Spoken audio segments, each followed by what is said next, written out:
Hi there, this is Joe Self from Lima, Peru with Strong Communities and Strengths Genius, and welcome to another edition of Unique Genius in 33.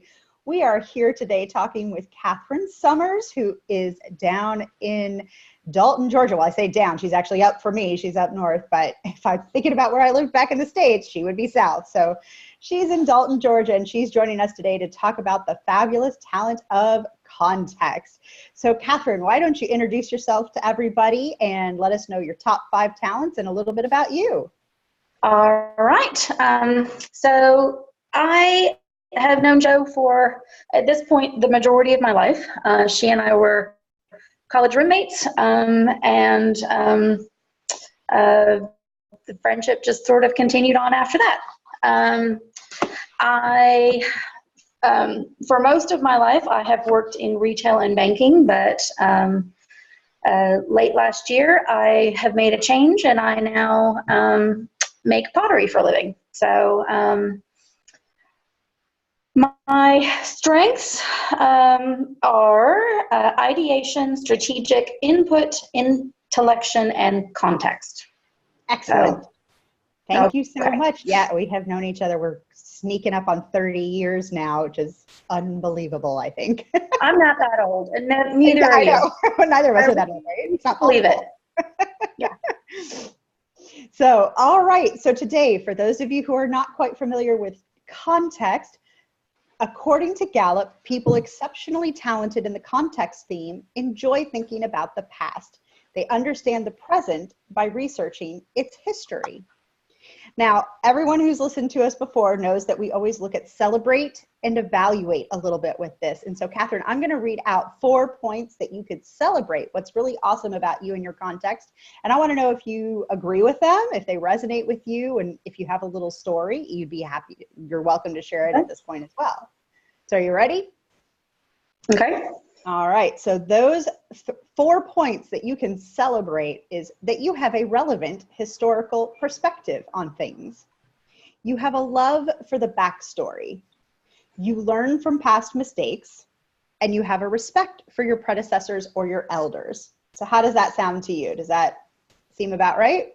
It does, and in fact, my love for the backstory actually it is quite fitting because the degree that I sought is in history. I like knowing what happened in the past. It frames my present day. I firmly believe that. And what I know about you, I would 100% agree. All right, so those 4 questions you could ask yourself to make sure that you're using context at its best is, am I too focused on the past? Am I holding a grudge? Am I questioning other people's views without trusting them? Am I resisting change? I don't know so much that I have any issues with those things. Somebody else thinking about me might disagree, but from an inside out perspective, I don't think so. Sure.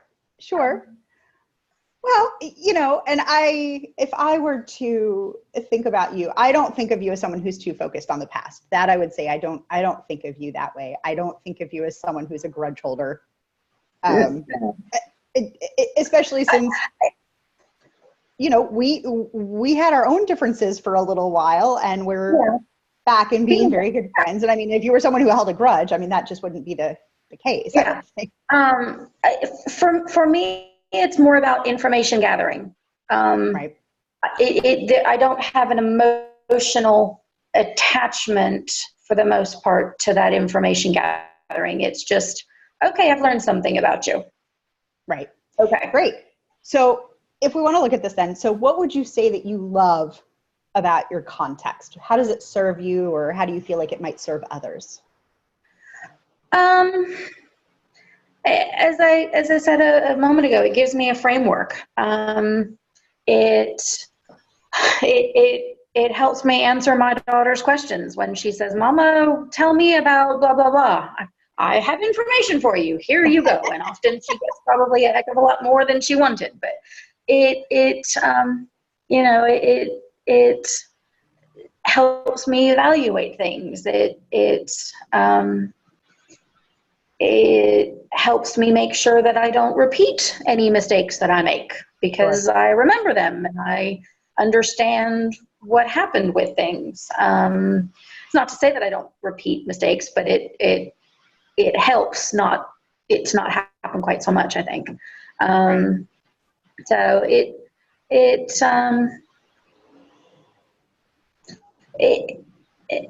yeah, that's it. Okay. And I can appreciate it. And that's where I think that backstory comes in, right? In the storytelling. Because I think context has a storytelling element to it as well, of giving examples, stories from the past in order to help make a new decision, right? Or to inform a potential decision. Yeah. Right.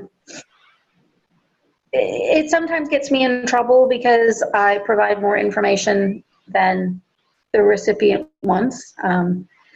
It frequently gets me in trouble with my husband because he wants a simple yes, no answer, and I'm giving him chapter and verse and the backstory, and it's not what he wants. That moves us into what maybe you don't like about context, or what might get you into trouble with context. I don't have a problem with it. And I don't intend to change how I respond, because I refuse to accept that he's giving me a script or somebody else is giving me a script when they ask me a question. I'm going to respond the way I respond. And for me, I'm going to provide the information that I feel is relevant and pertinent, which includes a backstory. Sure. Things don't happen in a void. There are connections from this thing over here to that thing over there, and if that connection is important, then I'm going to make sure you're aware of that connection.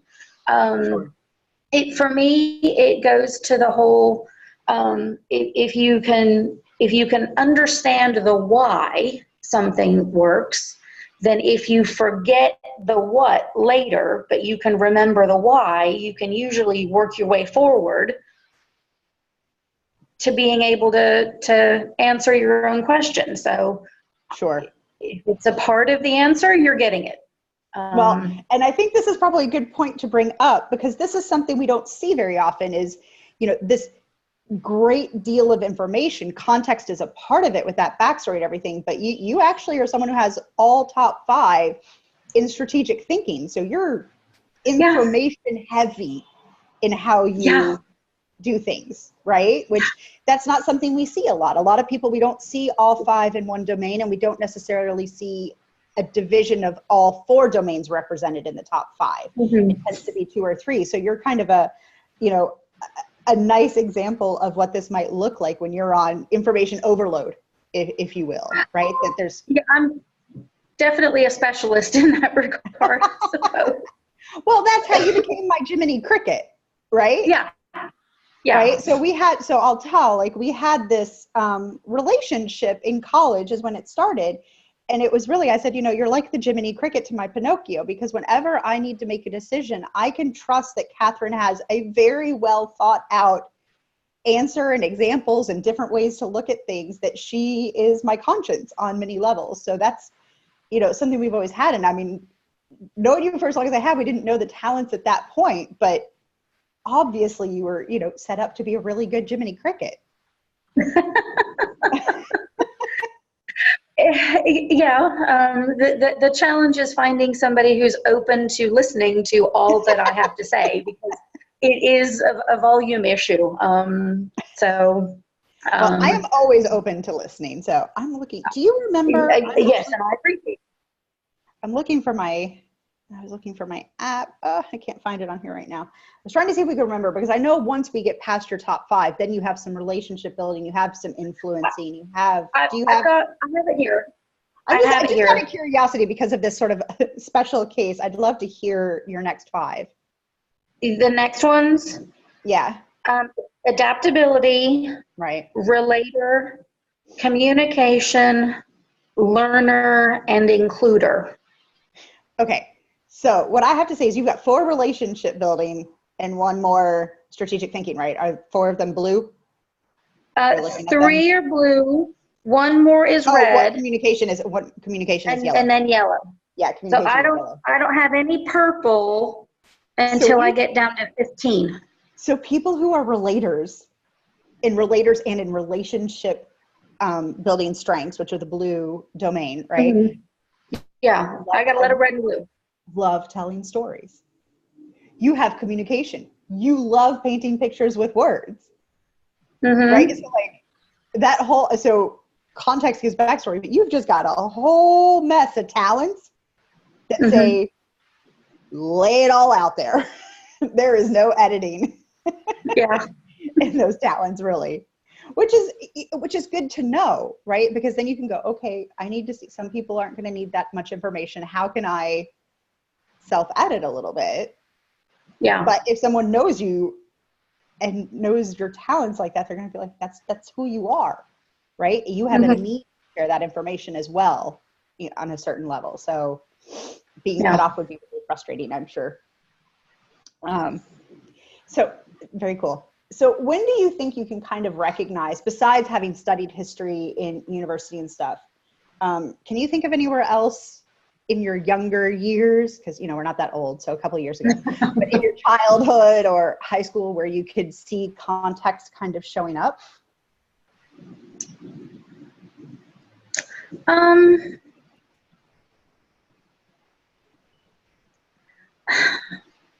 don't know that I can specifically think of any instances, just other than I have always enjoyed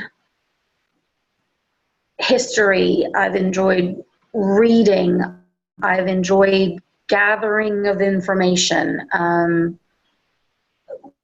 When I learn a new subject, I am blessed to be a fairly quick study with it. I want that information. I want it, and I can soak it in fairly easily. Right. I don't have to be told multiple times on a lot of things. So it's just something that's always kind of been part of who I am. And I can't really think of a way that it manifested other than it, being, leading me to the history degree, Right. wanting to know that framework.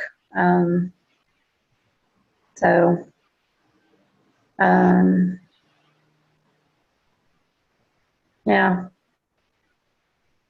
Okay. So one of the things that people say about context is that they have a good memory. It's frequently associated with context as having a good memory. Would you say that is true for you? So yes, I do think I have a good memory for some things, but a terrible memory for others. Don't ask me to repeat word for word something that somebody said to me.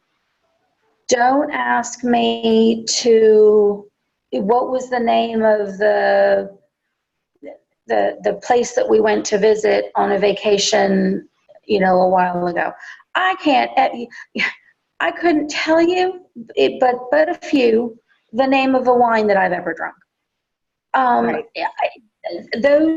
Those details get glossed over, but I like the big picture stuff. With history, for me, it's not, and I know we've talked about this before, it's not the names and the dates of the battles. It's what were the social situations that led to the things that happened. What were the bigger picture events that set people up and on a path, or how did the way one person behaved in a world, set up things for future events. It's more big picture. So, I have a good memory, but it's a selectively good memory. Sure. Well, it's for the things that are important to you, right? Sure. And I think you'd even said that beyond big picture, it's also sort of like you can remember how something made you feel. Yes. You know, very clearly, even if you can't remember exactly, you know, where it was or the, you know, the name of the place where you were or whatever, right? Yeah. So. Interesting. Yeah, I like that. And I don't have context very high, and I have a really good memory for certain things, and I can remember very early in my year, which is when I learned that people with context don't really have it. Because when I said I had a really good memory, they said, "Oh, do you have context really high?" And I said, "No."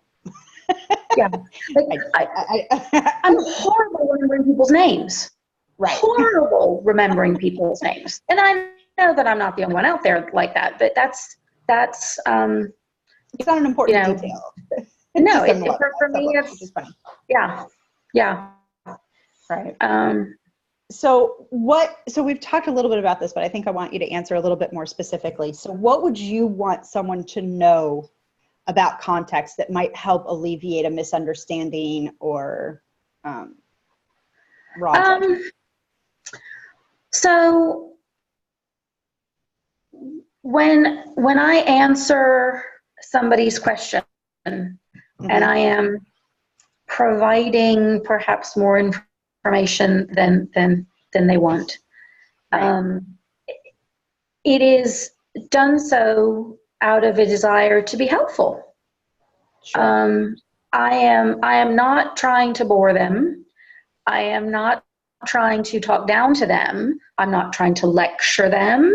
I'm trying to give them information that I feel is pertinent and relevant and necessary for them to understand the answer to their question. And it's something that I have struggled with a lot. I mentioned earlier that all my life I have liked to read. And from a young age, I was very often reading well in advance of my fellow students. And that level of reading led me to a vocabulary that was quite often years in advance to what other people knew. And I use the words that I know. Right. And when I'm providing answers, and sometimes I use a word that somebody doesn't know, I have been told frequently, "Why are you talking down to me?" I'm not. I assume you know the word. It's English. If you don't know it, ask me. I will tell you what it means. I'm giving you the benefit of the doubt that you understand what I am saying. I'm not talking down to you. So there have been incidents and issues in my life with that, and I do try. I have learned to try to temper what I say to the audience, but it's still something that I have to rein in. It doesn't come naturally to me. Because again, I'm assuming that you're going to understand me. Right. I'm putting you on the same level as me. I'm not trying to put myself above. Sure. So the fun question. Famous person, fictional character that you think best represents context. Okay. I've answered this question for you before, so I'm answering it the same way. My guy is Charles Darwin, because he's one of those people in history who represent a watershed moment in the world. the world before him and his development of his theory on the origin of species. It's a different world than after he wrote it. Yeah. And the thing that I find fascinating about him is he was fully aware of what that would mean. When he got back from his voyages to the Galapagos and he started really developing his ideas and doing his research and writing the book, he got mostly done with it and he put it away in a drawer because he knew that that there was going to be a lot of issues once that was published. Sure. And it was only later in life when he got word that somebody else had similar ideas that his ego kind of popped in and he said, well, this is mine. I'll be damned if somebody else is going to publish this first. And he got on board and he published it. But he was very, very aware of how his work was going to impact the world. And he was dead on. To this day, there are people who absolutely deny the rationality and the thought and the science behind what he did or what he worked out. Sure. And there's still controversy about it, but it had the change that he knew it would. And I think knowing that, doing what he did was a very, very brave thing to do. Sure. So he's my guy. I was going to say, and I think if you take context for what it is and the people who have a need to know history in order to inform them about their present, I mean, he kind of had context on steroids. I mean, if you look at evolution, that kind of thing is an understanding of where we came from. How did we get here? What is the real origin? I mean, that to me has to be context on steroids. So I think it's a fantastic example. Yeah.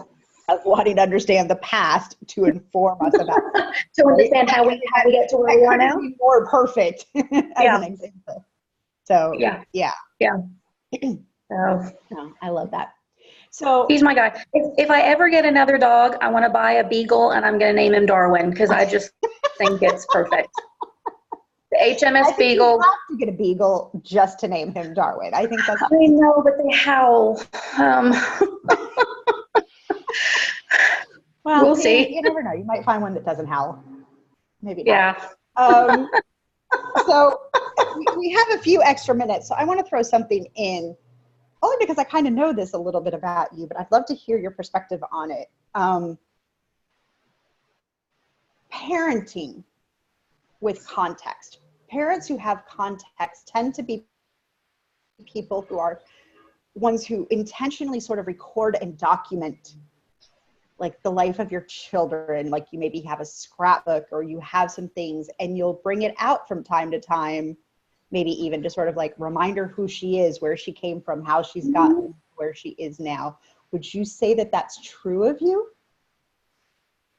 I haven't really done it through a scrapbook, well, but I have done I know you have a box.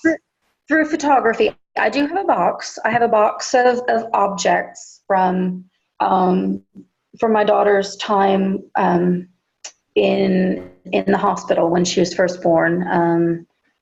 For some context, she was born very premature, at 25 weeks, and spent the first 3 months in the hospital. And I have some souvenirs from that time. Some clothing, some of the medical equipment, nothing that's gross, just stuff that I've seen it a couple of times. Available. It's a blood pressure cuff that's that big, that wouldn't fit around your pinky. It would be too tight. Yeah, a little tiny diaper that's clean, never used, that sort of thing. So I've got that. I have a photograph baby book that I made for her, that has a lot of her early pictures, and she loves it. She I don't think a school year has gone by that she has not taken that book in to show her teachers, look, this is the story of where I came from. So for me, the documentation for Elizabeth is through photographs. I take pictures, and you know that I do. I think, I said earlier, my memory is more feelings of things. So for me, when I go on trips, when I go on vacations, as you very well know recently, Yes. my camera is stuck to my face. And so for me, when I get that, when I look through my old photographs and pictures and photo albums, that's when I get the memories, because that's not what gets recorded in my brain. I need that prompting to see it. And so I have created that for my family in general, for me, for my husband, for my daughter. They all got posted on Facebook for anybody who wants to see them. I know, and you're a fantastic photographer, so photo overload. But it's for me as much as for anybody else. It gives me a place that I can look at it, and it brings those memories back. It's funny. I think it also leads me to, if there's a book that I have read that I love, it makes it so that I don't want to see the film, because the images that are in my brain because of the book will absolutely get erased by the visual images of film. So I hold those images from books very preciously, and very rarely am willing to replace them with images of a film. Right. Because I can't take those images out of my head and put them on a picture. Right. So, right. No, I can appreciate that. So one final question for you, okay. That is not context related, but strengths related. Okay. How has strengths benefited you or benefited your family? What do you feel like the positive effect of knowing your strengths has been?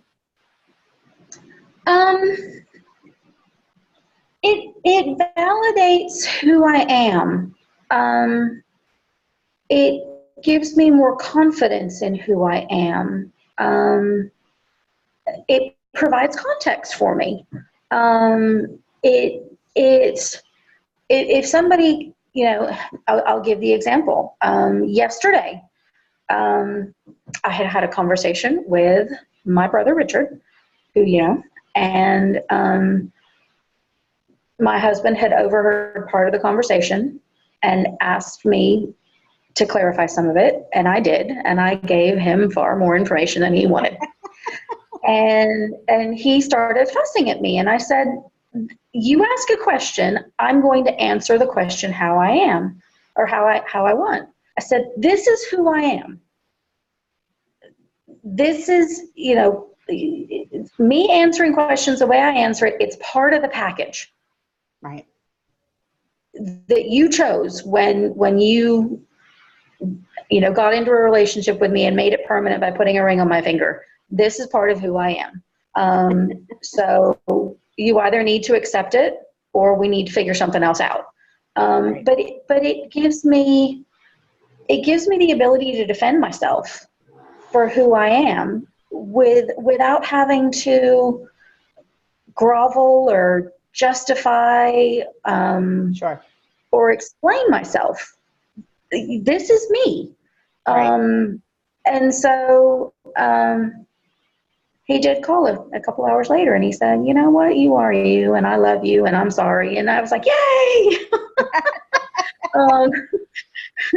Right. But it helps me to defend myself by knowing that I am the way that I am for a reason, and I don't have to do it differently. Sure. So, And I think that's great. I love hearing, like, it's a great way to sort of, stand up for yourself, right? That mhm. ability to say, no, really, like, this is who I really can't help this. This is who I am.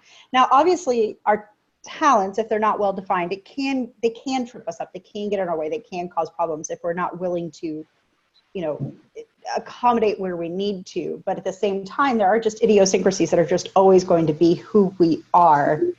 And when people can understand them, it's great. Now I have to ask, because I know you haven't done a lot in the strengths world per se, and I know Tim hasn't done his. Have you ever shared your insight report with him just for him to read about you? He's read it, but it's not something that he's, Particularly interested or anything? no, Because a no. lot of times it's really great when we can share it with our spouses and they go, oh, all right, I get it now, right? Like Yeah. it's kind of a way to not take things personally anymore, right? Because Yeah. my husband has analytical and all these things, and he needs information, and it would drive me nuts for the longest time because we'd buy a ticket to the movie theater and he'd grab the ticket and he'd go, okay, it looks like we're in theater 8. What theater are we in? I'd have to confirm. Yes, we're in theater 8. And then he would like ask the people at the concession stand, and then he'd ask like another like usher at one of the other theater doors, and he would have to You're not confirm that believing that ticket said theater 8 like 4 times. And I'm like, do you not think I can read? Like, what is the problem here, right? But it's Yeah. his desperate need to confirm information. It doesn't even matter if it literally is in black and white in front of him and can't Yeah. be anything else. He has that desperate need to confirm. And so I now know it's not about me, right? So he can ask and I can roll my eyes, but it's not Yeah. about me, right? Yeah. So I can go, all right, that's just who he is. We'll let it go. Yeah.